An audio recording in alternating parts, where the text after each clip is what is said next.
Hey everybody, this is Mike. So I want to clear up some confusion. I get annoyed. That's my thing. I get annoyed when people don't pay attention. I get annoyed when people project their own internal experience onto things, especially words. So let's talk about what the word codependent means. As you know, one of my favorite things to do um, is to confront people who want to make a distinction between codependent and empath. Say, no, I'm not a codependent, I'm an empath. And there's a few who want to come on and create their own definition of what codependent means. So first, let's just get over the word dependent in codependent. Can we please do that? I know people respond emotionally to that word, and the thing about codependence is codependents tend to be in denial. That's the nature of codependency. You have to get past your own denial, just like an alcoholic or a drug addict. I can quit whenever I want. They have to get past that and realize they have a problem. So, if you're truly not a codependent, and if I say to you, oh, that's a very codependent thing, or you're a codependent, your response will be, really? Tell me about codependence. I'm very interested in that. If that's who I am, I want to look at it.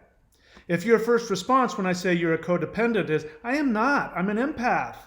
You don't understand. No, you don't understand. And then there are people who will give me long diatribes about what a codependent is. And it's purely their own definition. And it really is their projection of the part of themselves they don't want to look at, which is they'll come up with a definition that codependent is somebody who is dependent upon other people's opinions, and that's not a codependent. There are many codependents that are like that, but that is not the definition of a codependent. And anybody who says that, the empath, the super empath with the cape flapping in the wind, who only loves unconditionally, and I'm only here with these really messed up, hurtful people because I love so much, but it's not because I'm dependent.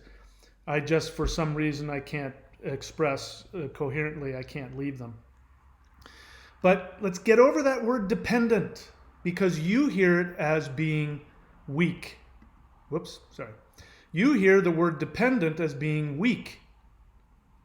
And it doesn't mean that. Look, and let me read some comments, because this is where it really comes from when I hear people's comments. So this is an older video. This is comments on BPD, the red flags to watch out for. And let's see, the red flags to watch out for: avoid being seduced by a borderline, right? So I talk about the red flags. And this is, again, I'm going to give you my definition of a codependent. And even if you don't like my definition, I want you to just be with yourself. If you find yourself having a very strong knee-jerk reaction to want to defend or argue with me about it, as Shakespeare would say, methinks thou dost protest too much. Sit with that. If that is a sign that there's something that I'm saying that is pushing a button that's making you insecure, then that's a sign that there's something on an unconscious level. All right?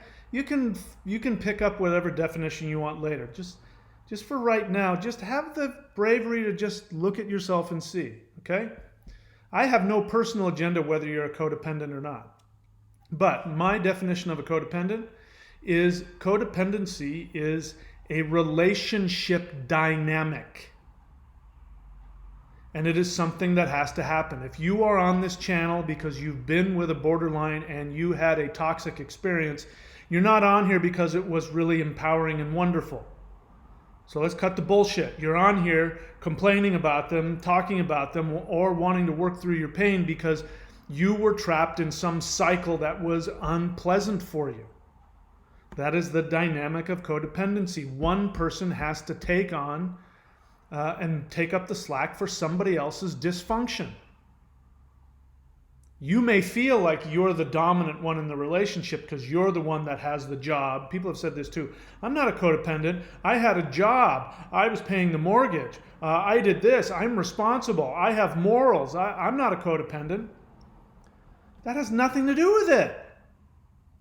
Nothing whatsoever to do with it. So let's look at some of these questions. So let's see. Somebody says, Borderlines are attracted to more than just codependents. They like narcissists, psychopaths, empaths, all with core wounds though. Again, the irony as I read that is, all he's done is he's just described codependence. Because that's what it is. It's connecting with somebody based on your wound, not on your strength. Which is what an empath is trying to present, that they're coming from a place of unconditional love, of strength, which is why they see themselves as superheroes, with their capes flapping in the wind. It is a facade that they unconsciously wear. They don't consciously do it. On a conscious level, they really are deluded into believing, and I know because I was one, that they really are the only one, the one that can love them and fix them. It's a delusion. And it comes from your core wound. So there's no way for you to be in a relationship with a borderline unless your core wound vibrates with their core wound. That's what attracts you. That's that first night of amazing. We stayed up all night talking and having sex and looking into each other's eyes and sharing for hours and hours deep thoughts and feelings. That's a clear sign of people coming together because of their wounds. Healthy people don't do that on the first night. If they do, they take it with a grain of salt and they go at it. But if that was after that first night and that was it and she's the one and you're the best and that means you got together based on your core wounds. So borderlines are attracted to more than just codependents. They like narcissists, psychopaths, empaths, all with core wounds though. All you've said is borderlines are attracted to these different types of people who also have core wounds. And to which I responded, empath is just another word for codependent, which it is. Codependent, one of the traits of a codependent is being an empath. That's how you know, that's one of them. Being an empath by itself may not mean you're a codependent, although most codependents can't tell the difference between a true empath and a codependent empath. But that's a trait. One of the traits of a codependent is they're an empath. So I say empath is just another word for codependent. Psychopaths and narcissists are codependents also. And even BPDs are codependents. That is absolutely the case. Because they are dependent upon the other person to meet their needs, to fix their issues. You are dependent upon the chaos and the pain of the borderline in order to allow you to take on the role of being the empath. So it's like, when people have been, for instance, people who are really poor, really poor people. I mean, I'm generalizing, but people who've been poor, who've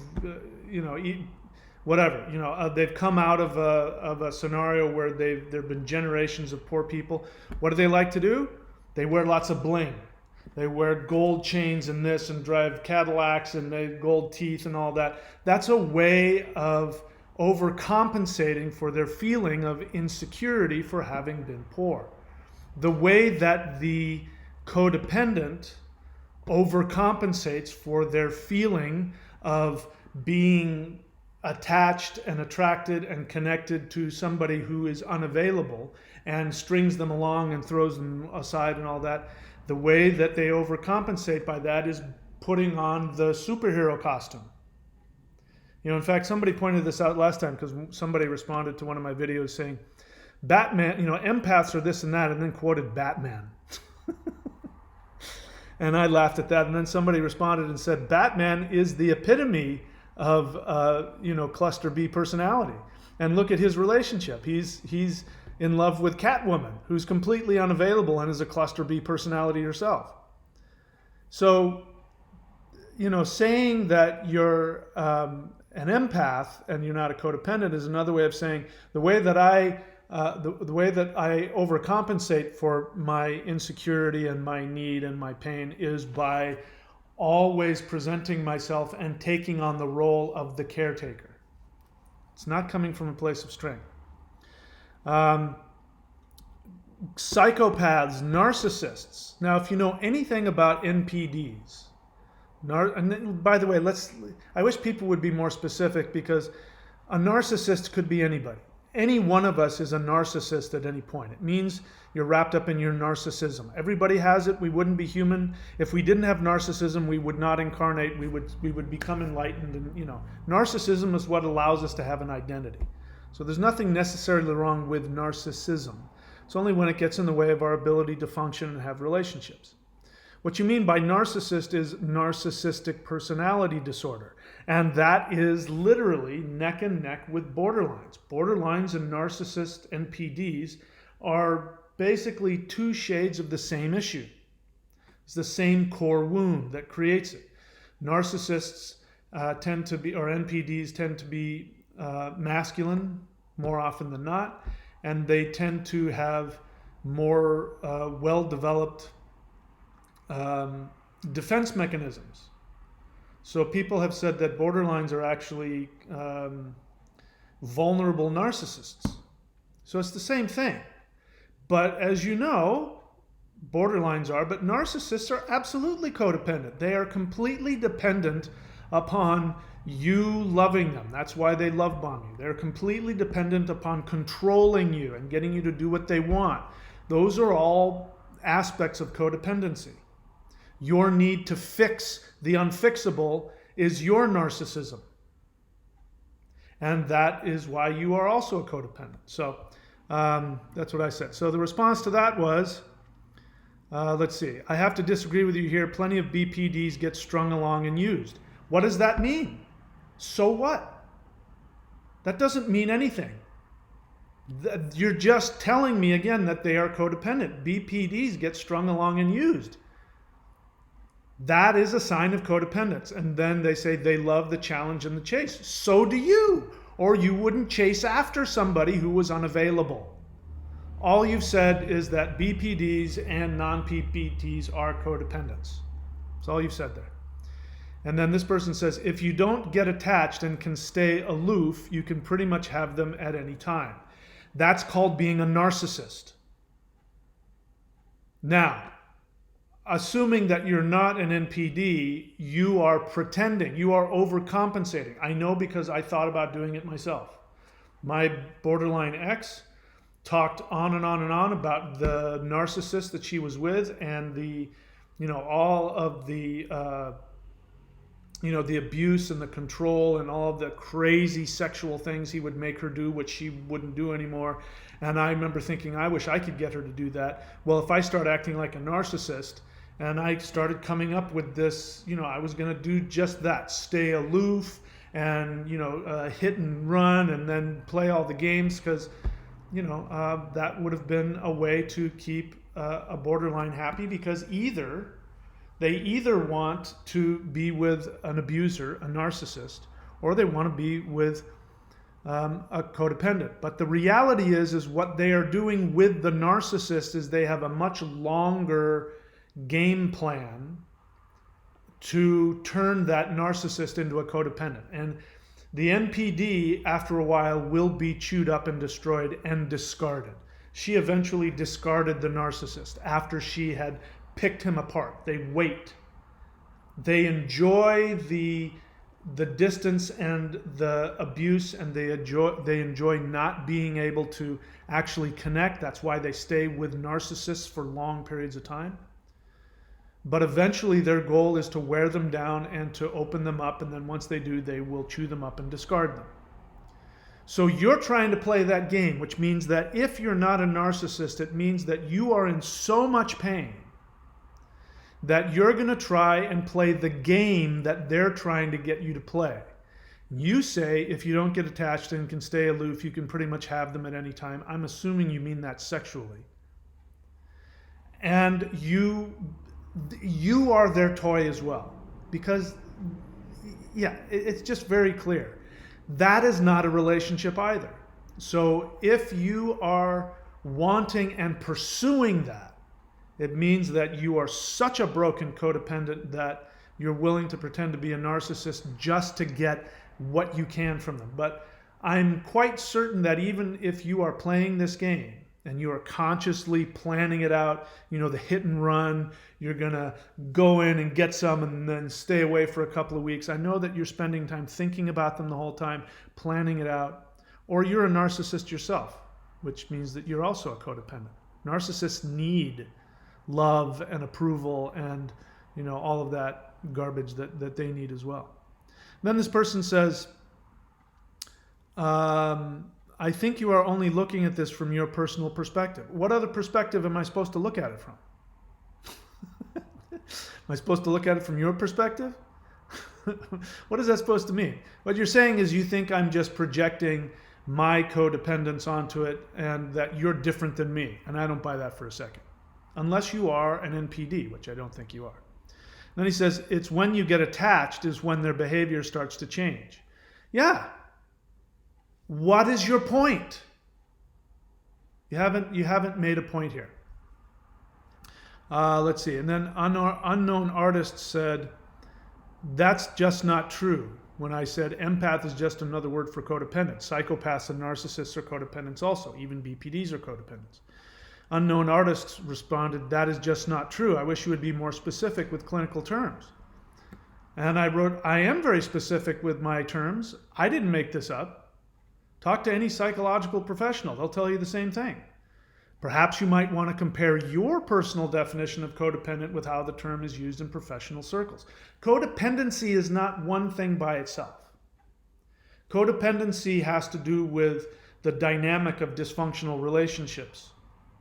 And you absolutely talk to the borderlines on here. They will tell you, give them an opportunity when you're, as the non-BPD codependent, because codependent means co-dependent. You have to have two.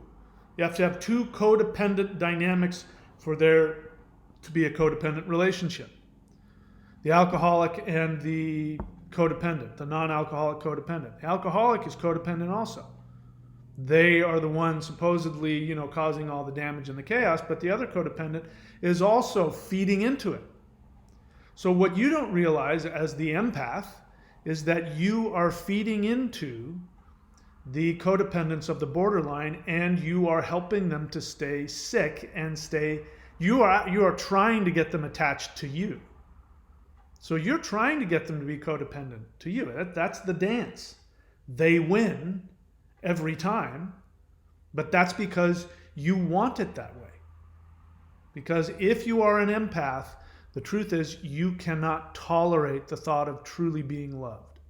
If somebody were to truly see you and love you truly, you would run for the hills and find the first dysfunctional, screwed up person. Don't believe me? That's why there's books like Women Who Love Too Much. That's why people say, I don't know why I always pick the bad boys. The operative phrase there is always pick. If you really weren't something broken inside of you, you would do it once and go, wow, that was really horrible. I'm never doing that again. But no, that's not what happens. All of you, I am almost certain all of you here have some history of codependence. I hadn't been with a full-on borderline. This was the first time I'd been with a full-on borderline. But I've had my share of codependent dysfunctional back and forth. Anyway, you got to get over the denial and stop trying to project your definition of what the word codependent means and get rid of the word codependent. If you like the word empath, go ahead and use that. But I'm going to continue to make fun of the empath and say it in quotes. The only way that you're going to recover if you have been damaged by a codependent is to be willing to be honest and look at yourself. The more that I would have a much more popular channel if I spent my whole time just talking about how horrible how horrible the borderline was. And if all I did was complain about them and judge them, I'd have 1 billion views by now.